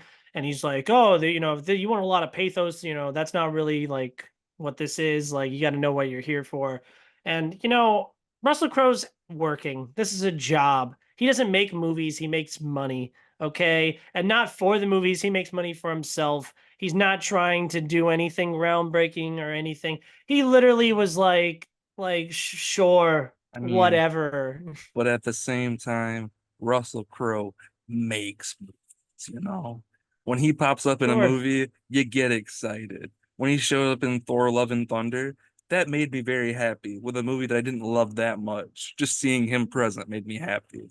And like I think back to The Nice Guys, a movie that he doesn't get that much attention for, where I thought he was one of his best. The man makes a Hmm. lot of good movies, the man makes a lot of bad movies, but overall he's having a good time, I think. So yeah, I to some of his stuff he said about Dakota Johnson, I can agree, but at the same time, who gives a fuck? Like let her say what she wants to say. Russell Crowe, keep making the movies you want to make. It's all just the game. Hmm. You're all there to make money, but if you can have fun while doing it, even better. Oh, you're exactly right. And then I imagine that's it for new movies, right? Any other new movies we want to talk about or news or No, anything? I refuse to talk about Atlas. Let's just pretend it doesn't exist. Jennifer Lopez did Oh too. yeah, and Rebel Moon. Yeah, don't watch them. It's bad. They're bad. Yeah. So going back and forth, I imagine on some of our Voodoo recommendations. I watched. It's kind of a funny story on Netflix. Because I betray you. No, I'm kidding. It's indie trash. I it's liked it's it. just it's cute indie trash. Nothing. I didn't find anything special about it whatsoever. I saw it when Um, I was a sad high school boy, so I liked it even more then. But yeah, I can definitely see probably now I probably wouldn't be as invested in it. yeah, it's such sad high school boy vibes. It's he wants a girlfriend. He's sad. School's hard. Whatever. But yeah, you're up. What do you got? What did you watch? One of the things that I just watched recently off of your Voodoo, I Tree of added a Life. lot lately. The Tree of Oh, Life. I went back, yay! You you didn't know, like it. I didn't really like it that much. No, I thought it was I liked fine. it. It's I don't know. pretentious. It is very pretentious, and that's the parts that was like any part that like Brad Pitt's in, I like this. But other than that, I kind of starting to get bored a little bit. Like, although, was that one guy that's like an adult man now in it? I forget what his name is. He was in like Ready Player One and shit. Oh, to Ty, Yeah, I know what you're talking Ty about too. Chandler, Yeah, Sheridan. Ty Sheridan. Yeah, was he in that movie as a little boy? I'm pretty sure he is. I don't remember. I watched it in high school because I had to in class, and my teacher got mad at me because I was doing my stats homework because I had stats test like right after, and Yeah. he like came up to me and like shut my book and was like, "Pay attention to the movie." And then dinosaurs showed up, and I was like, "What?" Confirmed. But yeah, that was like the shit too, where I was like, I would start to lose focus, and all of a sudden I'm like, wait, and I start to rewind it. I'm like, did I miss something? And I didn't miss anything. It was just like out of nowhere. We're just doing like this random montage, and then we're back, and I'm Mhm. like, I am so confused. Yeah, and then what? It's Sean Penn is the kid all grown up now, right? Yeah. My my Yeah. top of my review. I get it, Terrence. You're smart, and I'm a big dumb dumb. Tell me what it means. Yeah, I'll rewatch it soon to reevaluate because I haven't seen it since like it's got to be like 8 years at this point. But yeah, the next one I watched on yours again. This is another one I watched on Netflix, not on yours. I did The Circle, and I thought it was really funny. Like, did you know that technology might be bad? That Yeah. we shouldn't. We should have privacy. Did you know that? Because I thought that was like mind like blowing to me. Tom Hanks is evil, but he's nice. Who knew? Yeah, I was kind of upset because, well, you think the movie's going to go in a certain way where she's like, "Oh, this company's creepy and evil, and I need to get out. They're after me. Oh no, maybe giving all of our privacy away is bad." Because what she's like, actually, I'm going to double down and like, here's all these good ideas. Let's go further. You have to have to vote. You have to have the Circle account or whatever. And I thought that was fun, but I didn't feel like they went with her like reign of like terror enough. And then the end of the movie is such like the bad guys get their comeuppance in the end, guys. Like it's so out of touch. You know what I mean? It's so obvious. It's so lazy. It's so boring. Yeah. But I thought it was really funny. Oh, actually, speaking of Netflix, I watched a documentary on Netflix about a week ago now, I Hmm. think. It was called Evil Genius, and it was basically the real life case of the movie 30 Minutes or Less, where like they strapped Oh an yeah. actual bomb on this guy and forced him to rob a bank and shit. And the documentary is insane. It's like Hmm. these people are literally like trailer park people that are somehow super smart and can build bombs and shit. And like it's just it unfolds more and more. I don't even want to say too much because I'd rather you watch it. It's like three parts, so it's like 3 hours long. I think each part's like 40 minutes, Oh but it man. is it is so good. Just because it's like, oh God, they really did this. And just Hmm. like the main lady behind it all, is quite literally like an evil genius, like sociopath. It is wild. Sad thing is you have a better chance of getting me to rewatch 30 Minutes or Less, which I have on Blu-ray Hey, used. that's a Michigan made movie. I love it so much. It was filmed in Grand Rapids. I remember not liking it that much, but I am due for a rewatch. It's definitely been a decade. It is it is not great, but it is a fun comedy in my opinion. Hmm. I did Sleeping with Other People on your Voodoo. That one I really liked. Annie from Community is so hot. Now I have a problem with sex movies like this. So I watched Zach and Miri make a porno. I think I also did that on your Voodoo a while back, and it's annoying to see an R-rated sex comedy, specifically one like really about sex. You know what I mean? And to not see the leads naked is like, isn't that the point? You know what I mean? Like we get a lot of nudity in Zack and Miri, but we don't see Seth Rogen or Elizabeth Banks naked. And I get it, they're actual celebrities, but then don't star in a sex comedy where your character's making a porno. You know what I'm She did, saying? yeah. Annie from Community didn't start doing nudity until she did that one show on Netflix, Glow. Yeah. No. I've seen, yeah. But yeah, I thought it was really cute. They had really good chemistry. I mean, it is very sexy. You know, there are sex scenes. I think the benchmark is Anyone But You. You know what I mean? That's like, Still haven't we seen it yet, had. even though Well, I there's bought like it. a nude scene, you know, they're having shower sex or whatever, and you're like, okay, I got my fill. Yeah, they're being sexy throughout, but I got a naked scene in the movie, and that's what it's all about, baby. But yeah, I thought that was cute. True Story, that's the James Franco, um, Jonah Hill one. That felt stupid. Why was I watching that? Why did they? Oh, it's True Story. Yeah, I It's been a bet. long time since I watched that movie. I didn't actually buy it. I think my cousin bought it. Yeah, I was not a fan. Sorry, I'm skipping. Do you have another one for my voodoo you Oh, watched? it wasn't actually on Vudu. It was one that I saw in theaters that I forgot about until just now. The Dead Don't Hurt, Viggo Mortensen. Yeah. It it was fine. It wasn't that great, but it was a good story. It was kind of just like I think he came from another country because obviously Viggo's not American, but it's like he comes to this country and then he goes to serve in like I think it's the Civil War or something. It's like way back in Western times, but like he comes back and like his wife has a kid now and he wants to get revenge for her basically because it was not a consensual child, unfortunately. So Oh, well, I watched 5 minutes of it in an empty theater, and then it's funny you say the thing about his character not being American. I remember watching the movie and going, "Oh, Vigo, you're not," yeah, because I didn't know that. I thought it was just like a straight up Western, and I was like, "Oh, oh you're yeah. trying to play an American, aren't you?" Yeah, no, and he directed it and I don't know if he wrote it too or not, but it's a solid effort. But yeah, I mean it's nothing to write home about too much. It's not like the next big thing. It's just a average Western, I'd say. I gave it like a 3 out of 5, 3.5. Did you ever see A History of Violence? Yes. Oh, I just added that to my voodoo. I saw it recently for the first time. That's very good with Vigo.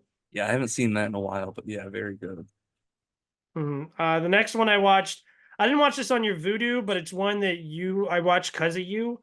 Cabin Fever, the Eli Roth movie. I thought it Very was gross, yes, and I I was about know to that's say. what they're going for. That's another one. You know, you get it's like another like horror movie, but you get your typical like like there's a sexy scene in it. I thought it was annoying. I thought all the characters were annoying. I thought it was gross. I didn't think it was scary. I don't think you really cared for it too much either. I don't know why I watched it. I was like, Steve had seen it, so I need to go see it. Yeah, no, I rewatched it recently too, and yeah, it's not even that much fun to watch. I mean, there's like straight up just like some racist shit in it too. It's like the dialogue. It's like I hate everyone in this. I'm not rooting for any of you. I just want you all to be gone. But it's also not even fun to watch 'cause it's just fucking Mm. gross. And like I like body horror stuff sometimes, but if it's just gross for the sake of being gross, I kind of just lose interest. Yeah, no, I'm not a gore guy. I thought it was disgusting. The one I did watch on your Voodoo though is the Ides of March, and I was really Haven't enjoying it. seen And that. I'm researching it. And oh, that's funny because it's on your Voodoo, yeah. But I watched it and researching it. And it's like, yeah, so Brad Pitt and Leonardo DiCaprio were supposed to be in it. The script was nominated for Best Original Screenplay or adapted, maybe I don't know. And then there's this huge cast in it. It's really awesome. So what's holding this movie back? Why isn't this like a classic film now at this point? Like, I mean, classic is 15 years old or whatever. But like, what's wrong? Why isn't this movie bigger than it is? And I noticed who directed it. You know who directed it? I don't.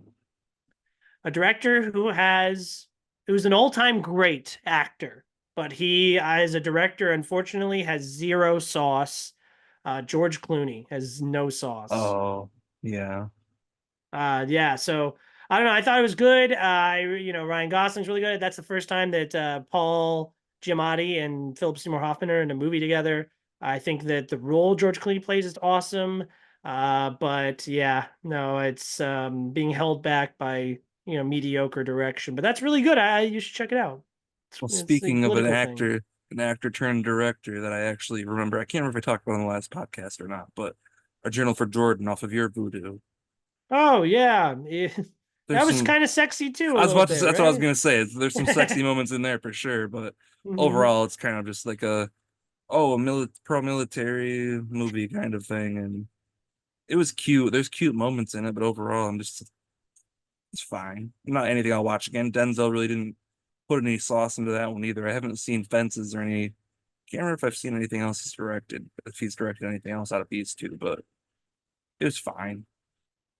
Yeah, all I remember is that the two leads are so fucking hot, and that's cool. And the military, man, they fight so we can be free, Hmm. and thank God, because I'm not a fighter. Um, Coach Carter, I watched that on your Voodoo. I thought Nice. it was very good. My friends were making fun of it, they said it was the type of movie that they would bring a TV on wheels into your classroom to show you. Like a And I Freedom was like, Writers. yeah, I was like, it's inspiring kids to, focus on school. And like, he's awesome. Like But so Samuel L. yeah, Jackson is objectively cool. Samuel Jackson playing that character, like the hard ass to those kids who really loves them. It's just, I mean, it's very reminiscent of like a Remember the Titans Denzel performance, but still really heartfelt and good in my opinion. Yeah, yeah, it's too long, but it's good. It's funny. Funny anecdote. My buddy was like, "Adam, you should watch this movie, Repo Man. I think you'd really like it. I want to know what you think about it." And so I go. I'm like, "Oh, Steve has that on his Voodoo." So I, I was about to say, exactly what I was like, which repo man? So I go to on your Voodoo. I was like, yeah, it's been there for a while. It's always looked interesting. I know it's like a dark musical, it seems. Yeah, why don't I check it out? And I'm watching it. And I talked to my buddy on the phone, and I was like, yeah, it was kind of weird. It was like if Saw was like a musical, like it gave in kind of a way. It reminded me of a Net. Do you remember a Net? I've heard of it. I haven't seen it though. Oh, wonderful Netflix or Amazon film Yeah. with Adam Driver and Marion Cotillard. I love that movie. It made my top 10 list that year.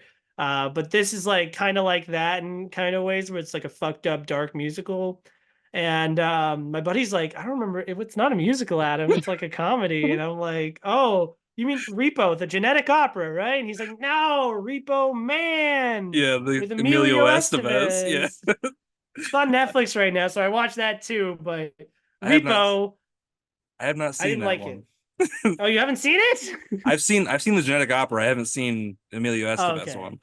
Oh, that's much better. It's on Netflix. It's really breezy. Check it out. It's an Well, interesting yeah, like no. job. Darren Lynn Bousman, who directed Saw 2, 3. I know he And directed then Jigsaw, right? Spiral. Yeah. Oh, he did. He No, did he did Spiral. Spiral. Jigsaw was the one that was directed by the other guys, the two guys or whatever that were like producers or something. But no, he did Spiral, the Chris Rock Oh, that's too bad. I really like Spiral. But yeah, he was not, I think there's an audience for this movie.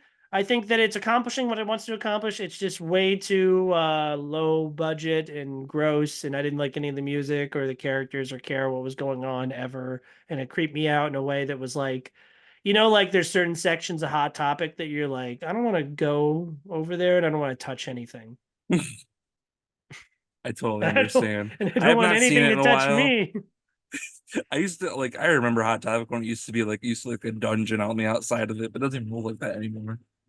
But yeah, it definitely has that vibe in it throughout. I mean, fucking Paris Hilton even shows up in it if I remember correctly. I Yeah, haven't what seen it the in a long fuck? time. It was just that Yeah. time period. But And then, overall, yeah, it's just a goofy ass movie. yeah, not for me. I did Mandy. Lola really wanted to watch that, so we did that together. Very ethereal and like it's like John Wick if like he took like Acid. mushrooms. Yeah, yeah. Nick Cage is really great in it. But It yeah, is I an really acid enjoyed that. trip. It is an acid trip of a movie. But it is I liked it because it's so unique in its style. Like I can't really think of too much that I could really say this reminds me of that. Like Mandy is Mandy. Man, man. Man, Put it on Mandy the is post. Put it on the poster. Mandy is Mandy. no, I think that's a great assessment. I don't see myself going back to it anytime soon, but I'm a big Nick Cage fan, so I'd recommend it. Do you ever I watch did. the Caller Out of Space? Oh, that's on your Voodoo. Yes. That's another wild Nick Cage movie. I'll be checking that out. I know it's on the list. I did a Wanderlust. This is another one I betrayed you. I did it on Netflix instead of your Voodoo because you have a 2.5 hour long cut that I will just not stand for. So I did the 90-minute cut that's on Netflix, and it's fine. And there's some really funny moments in it. It's the guy who did the Wet Hot American Summer. You know what I mean? Oh yeah, I love those movies. The show is really funny. I've had American Summer on Netflix, by the way. Yeah, I think I watched a couple episodes of it back in the day when I still did TV shows, but yeah, no, Wanderlust is fine. I give it like 3 stars. Paul Rudd's really cute, you know what I mean? Hmm. And then that's about it, man. I mean, I did all good things on your no, no, no, not even. That's Netflix. On your Voodoo, Jay and Silent Bob reboot, I was underwhelmed.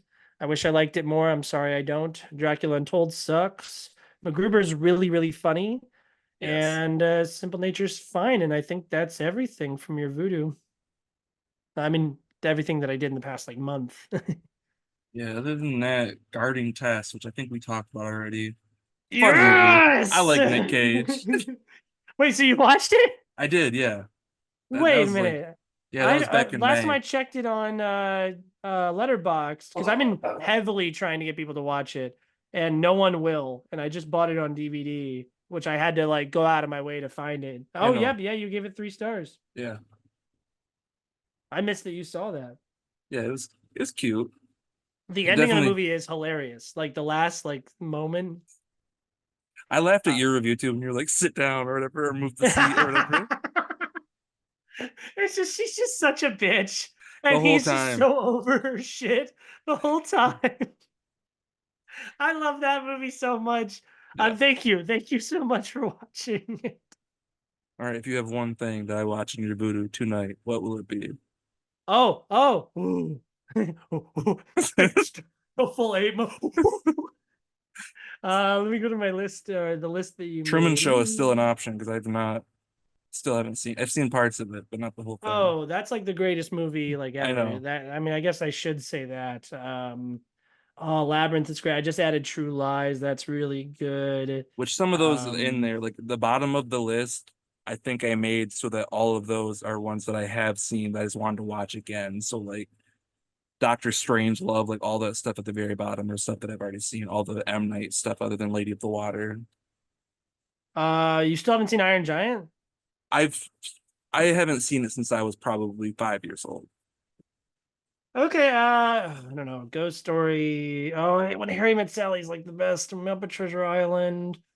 And then Her is really good. But we're in the baseball, the little dog days of baseball season now.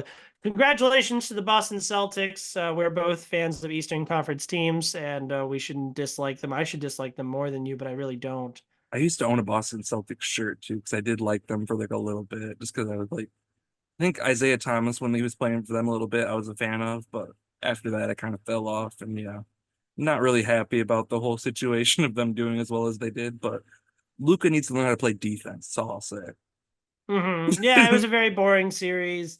But I like the Celtics because I like KG. Hey, KG. You Hmm. know, you got to bet on this. I fucking love like I have a green Kevin Garnett jersey just because of that movie. He's so clean. It's I don't want to I waste. it's so sad about Kyrie Irving though, because that man cannot win since he's been in Cleveland. Basically, like every time he gets close. Oh yeah, well it's his own damn fault. This year did a lot to like rehabilitate his image, but he really like squandered the opportunity because it's his fault too. He didn't do Oh yeah. shit in the finals, you know. Yep. But all right, fine, fine, fine. If I had to pick one thing for you to watch tonight, um, you know what? Yeah, it's the dog days of summer. It's baseball season's upon us. Why don't I take this opportunity to get you to watch 1970, I was going to say 4, it's 1976. Bad News Bears. It's actually was remade by a guy we talked about earlier, Richard Linklater. Have you Which seen that one? I have seen the remake. Yes, I do. I really enjoyed that movie as a kid. Oh, okay, so great. Watch this one, compare and contrast. Now, you're gonna come from it from an opposite perspective because I grew up with this version. And Okay. by the way, it was made in 1976. So they are I'm sorry, but they are going to say words that are not okay, Yeah. especially for kids to say. And like me and Lauren were watching. I almost said my sister. Me and Lauren were watching because I showed her Dick's the musical recently. Hell But yeah. Lauren, we were watching Seven Wives for Seven Brothers, this musical. Do you know that musical? Old Warner Brothers musical from 1954. And she was like mad because they were disrespecting women in it. And I was like, what? I'm sorry. Like, what did you think was going to happen?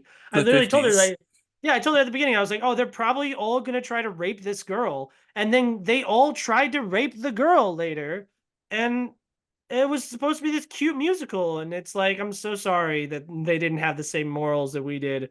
But yeah, I condemn Seven Wives and Seven Brothers. But Bad News Bears, like, like I don't know. Some might think it's like child abuse.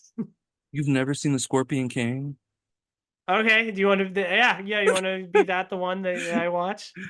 Um, I mean, no, Yeah, because because I'll give you the it's not a same great movie, opportunity. but There's not a lot of great movies left on that list, buddy. Okay, I really have gone through most of the good ones. you've never seen the Uh, original Machete? nope. Oh, But yeah, Bad News. the Fright Night remake though is actually something you should watch. The one with Anton Yelchin in it and Colin Farrell. I can do that. That might be the one. Let me keep looking. Go ahead and say whatever you wanted to say there. Oh, Bad News Bears has a 97% from critics, so it's not like me up my own ass here. 80% from audiences. It's very, very funny. I think the new one ruins it in a lot of ways. You talked about the Richard Linklater one, so I watched that and I was like, that's a bastardization of a thing I love.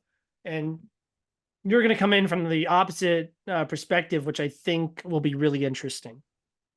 Yeah, I'm very interested to check it out. I had no idea that there were that many sequels either. There's like two sequels after the original. Oh yeah, they go to Japan. Um, Are those Yeah, any my good? review of the Linklater one is 2 stars. I said the original is one of the best sports movies of all time. No, the sequels to Bad News Bears are not good. It's it's so iconic. Like they use that song. Boom. Oh shoot, how does it go? Do, do, do, do, do, do, do, do. You know, everything's going Oh, terrible. gotcha. And then the end of the movie's iconic. The end of the movie's amazing. And I played a lot of Little League growing up, so like all of this stuff I'm very aware of and lived through. So it meant a lot to me personally. But yeah, I'll watch Fright Night. I'll watch that and Scorpion King. Tell me I won't. Loving Vincent is actually a really good movie that's on here. So a problem with me because we just did a puzzle. It was like an AI puzzle with all Van Gogh's stuff, like in his like what's it called? In his style. And we Mhm. were gonna throw it on while we watched it, but I think that's like a very visual movie, if It I'm is. correct. It is quite literally like every frame in that movie is a painting. Like they literally Yeah, so someone it's like I they like have to recreated his paintings and shit, and like the characters in the movie are all hand painted and stuff. Like yeah, it's definitely one you want to watch. exactly. So that's why I kind of put that one off. For I had someone recommend it to me a long time ago, and I felt bad I never watched it. I also Yeah. didn't like her very much, so that didn't help. But no, The I've heard very good things about the movie. Actually, The Crow. I want you to watch The Crow more than Oh, anything. thank you. Yes, because the new one's coming out, and so I've been meaning to watch The Crow Yes, anyways. So please this is watch The Crow the because that has quite literally I I will go out on a limb right now and say that that might be my favorite comic book adaptation ever. I have didn't not that the read. one where the guy died? Yeah, Brandon Lee. It's Bruce Lee's son. Whoa, and he's the main guy? He is the main character of the movie. They filmed 80% of the movie before he died and ended up finishing it in his honor.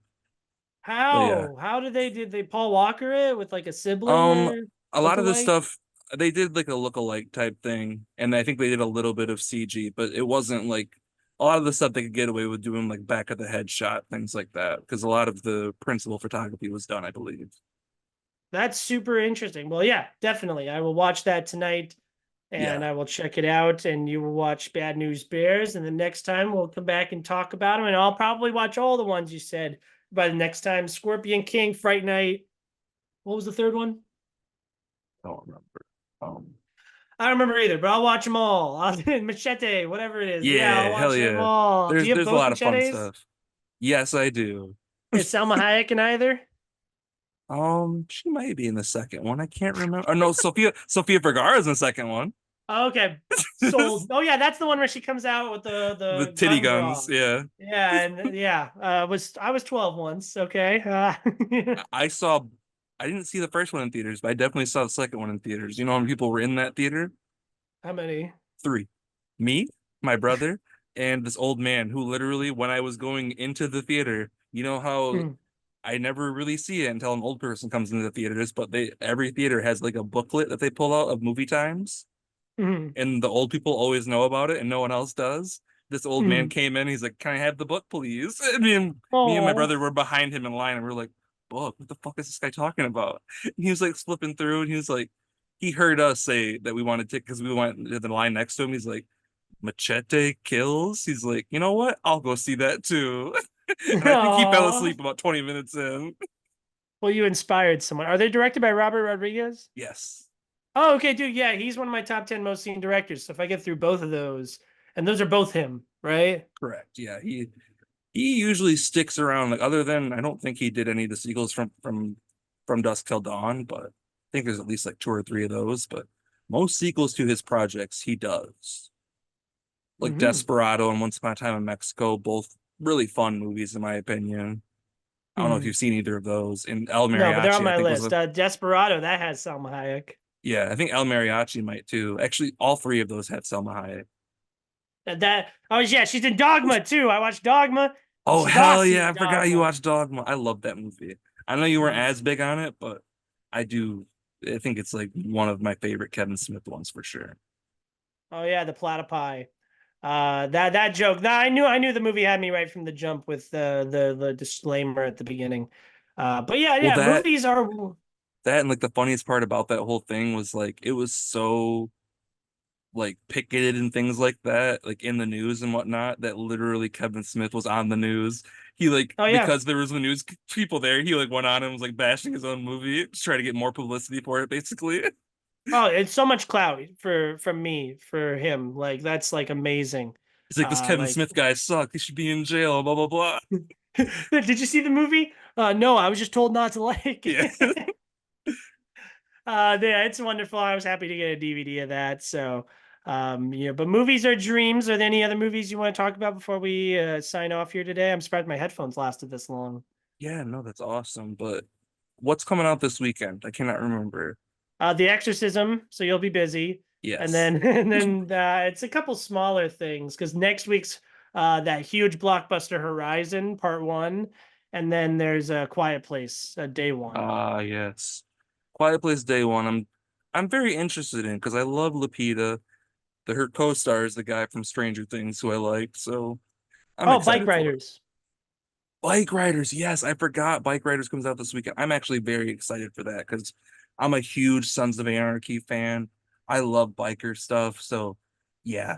Tom Hardy as a biker guy. We got Austin Butler in there as a little biker boy too. So in that Jodie Comer or whatever who was in I know The her from Weird that Eyes, one yeah. she was in that one show with The Last Duel, that, but she was in The Wheel of Killing Time. Killing Eve. That's what it was. She did a show Okay. with Sandra Oh. It was really good. But yeah, Mm. I'm very excited for this one. Huge biker movie fan, guys. So and Tom Hardy just as a biker just seems like a perfect cast. I mean, we got him as a little bit of a biker and fucking Mm. Venom, but Well, you're gonna have an awesome weekend. I'll see both. Well, I've already seen Exorcism, but I'll be seeing Bike Riders. I'm a big, I obviously like Hardy, but yeah, I'm a huge Austin Butler fan, Butler so Boy. I'm excited for that. And then yeah, I still got to do Garfield, the Orange, and My then I got cousin to went do and saw Bad Garfield. I Boys. can give you his thoughts. He said it was a nothing movie, so I'm sure that Mondays were reviled, and lasagna was consumed. yeah, pretty much But about yeah, it. He said even the animation was like very subpar. yeah, it seemed very like, like there was like a show, like a 3D animated show, looks the same as that shit. Hmm But movies are dreams. We love movies. It's a great time to go to the theater, catch something, catch a Mad Max, catch a Miami. uh what? It's a Bad Boys, Miami. Yeah, go to Miami, see some bad boys.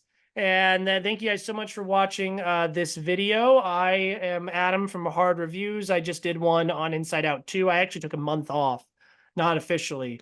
I just hadn't made a video in a month. But my Inside Out 2 one's doing really, really well. So go ahead and check that out. I have some very in-depth thoughts. Steve? I've taken almost the whole year off, but I have a video recorded for if with my niece. She wanted to record a review really bad, so that'll be up pretty soon, and hopefully I get back in the swing of things eventually. So, but follow me at the Film Fan Reviews. Follow me on Letterboxd. That's where you'll actually see me more often. Me as well. We love movies. Thank you guys so much. I'm Adam, And I'm Steve. and this has been Show. Thank you guys so much. Bye bye.